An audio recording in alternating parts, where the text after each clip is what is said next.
2020 সালের আজকের দিনে এই ঢাকা স্টেডিয়ামে নেপালের বিপক্ষে বাংলাদেশ জিতেছিল 2-0 গোলে। মাহবুবুর রহমান সুফিল গোল করেছিল নাবিব নওয়াজ জীবন। 5 বছর পরে বাংলাদেশ দলে হামজা চৌধুরী, সমিত সোম, জায়ান আহমেদরা খেলছেন, অথচ বাংলাদেশ নেপালকে হারাতে পারলো না, 2-2 গোলে ম্যাচটা ড্র করলো। এই জিততে না পারার দায়ভার ডেফিনেটলি কোচকে নিতেই হবে, হাভিয়ার কাবরেরাকে নিতেই হবে। তার সময়ে বাংলাদেশ নেপালকেই হারাতে পারেনি, 4 বার মোকাবেলা করেছে নেপালের, একটা ম্যাচ হেরেছে, 3টা ম্যাচ ড্র করেছে। চারবার নেপাল পরীক্ষাতে বাংলাদেশ উতরাতে পারেনি। তাহলে হাভিয়ার কাবরেরা বাংলাদেশের ফুটবলকে সামনে এগিয়ে নেবেন কেমন করে? ওভারঅল যদি বলি, এখন পর্যন্ত 15টা ম্যাচে এই দুই দল মুখোমুখি হয়েছে, যেখানে বাংলাদেশ 4টা ম্যাচ কিন্তু জিতেছে, 5টাতে হেরেছে, বাকিগুলো ড্র হয়েছে। তো সেই ক্ষেত্রে নেপালকে তো বাংলাদেশের আগে হারিয়েছে, কিন্তু এখন আর জিততে পারছে না। 2020 থেকে 2025 এই সময় বাংলাদেশ 7 বার নেপালের মোকাবেলা করে 2টা ম্যাচ হেরেছে এবং 5টা ম্যাচ ড্র করেছে। এশিয়ান কাপের বাছাই পর্বে বাংলাদেশের প্রত্যাশা অনেক হাই ছিল, বলা যায় যে পাহাড় সম প্রত্যাশা ছিল, এবং থাকাটা খুব স্বাভাবিক, যৌক্তিক।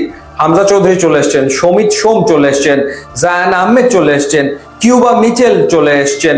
একটা জাগরণ ঘটে গেছে বাংলাদেশের ফুটবলে, অথচ আমরা মাঠের ফুটবলে কোনো রেজাল্ট আনতে পারছি না। একটার পর একটা ম্যাচ চলে যাচ্ছে, কিন্তু ইতিবাচক রেজাল্ট আসছে না, বাংলাদেশ ম্যাচ জিততে পারছে না, শেষ মুহূর্তে গোল খাচ্ছে, ভুলে ভরা ফুটবল খেলছে। এবং সবচেয়ে বড় ব্যাপার হচ্ছে ট্যাকটিক্যাল যে ডিসিশন গুলো নিচ্ছেন হাভিয়ার কাবরেরা, সেগুলো সবগুলোই প্রশ্নবিদ্ধ। প্রশ্ন সবাই তুলছেন, ফুটবল সংশ্লিষ্ট যারা রয়েছেন তারা প্রশ্ন তুলছেন যে এই মুহূর্তে অ্যাটাকিং ফুটবল খেলার কথা, সেই মুহূর্তে বাংলাদেশ অ্যাটাকিং ফুটবল খেলছে না। যেই মুহূর্তে ডিফেন্সে মনোযোগ দেওয়ার কথা, সেই মুহূর্তে ডিফেন্সটা ঠিক মতো হচ্ছে না। সাবস্টিটিউশন গুলোর ক্ষেত্রেও দেখা যাচ্ছে যে যাকে যখন নামানোর কথা সেটা হয় না। একাদশ নিয়ে তো প্রশ্ন থেকেই যায়। সমিত সোমের মতো ফুটবলারকে পেয়েছে বাংলাদেশ, অথচ 2টা ম্যাচে সমিত সোম প্লেইং 11-এ শুরুতে নেই। এই 2টা ম্যাচে এই ঘটনা ঘটলো। তো এইরকম ভুল একের পর এক হাভিয়ার কাবরেরা করে চলেছেন, মানে ট্যাকটিক্যাল ব্লান্ডার যেগুলো, সেগুলো তিনি করে চলেছেন। শুরুটা হয়েছিল এশিয়ান কাপের বাছাই পর্বের প্রথম ম্যাচ ভারতের বিপক্ষে শিলং এর মাটিতে। সেইখানে বাংলাদেশ প্রপার কোনো স্ট্রাইকার নিয়ে খেলতে নামলো না, গোটা 5 গোলের সুযোগ তৈরি করে কোনো গোল করতে পারেনি ওই ম্যাচটাতে। সিঙ্গাপুরের বিপক্ষে বাংলাদেশ 2-1 গোলে হারলো। সেই ম্যাচেও হাভিয়ার কাবরেরার ট্যাকটিক্স ছিল ডেফিনেটলি প্রশ্নবিদ্ধ। একই কথা প্রযোজ্য যখন বাংলাদেশ হংকং এর বিপক্ষে খেলেছে। সিঙ্গাপুরের বিপক্ষে রাকিবকে একটা সময় নিচে নামিয়ে আনা হয়েছে। এরপর জামাল ভুঁইয়াকে তিনি কখনো একাদশে রাখেন, কখনো তিনি একাদশে রাখেন না, অথচ জামাল ভুঁইয়া দলের ক্যাপ্টেন। এটা নিয়ে জামাল ভুঁইয়া হতাশা ব্যক্ত করেছেন। জামাল ভুঁইয়া নেপালের বিপক্ষে এই ম্যাচটাতে পুরোটা সময় খেললেন এবং ভালো ফুটবল খেললেন। ফাহমিদুলকে একটা ম্যাচে তিনি বাইরে রেখেছেন, তাকে নামাননি। অর্থাৎ তিনি তার মতো করে একাদশ গড়েন, তার মতো করে ট্যাকটিক্স ঠিক করেন, যার খেসারত বাংলাদেশ দলকে দিতে হয়। বাংলাদেশ রেজাল্ট করতে পারছে না।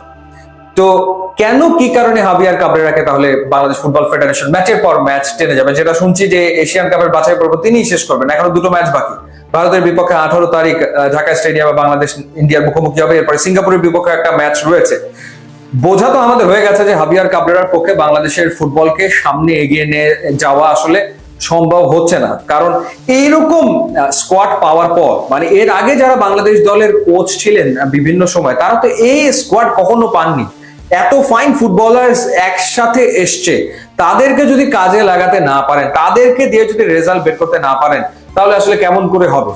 বাফুফেকে একটা সিদ্ধান্তে আসতে হবে বাংলাদেশের ফুটবলের সাথে। দেখা যাক সেই সিদ্ধান্ত বাফুফে নেয় কিনা। ইউটিউব এবং ইনস্টাগ্রাম লিঙ্ক দেওয়া আছে, আপনারা যদি যোগ দেন তাহলে খুবই খুশি হবে। And thanks for watching.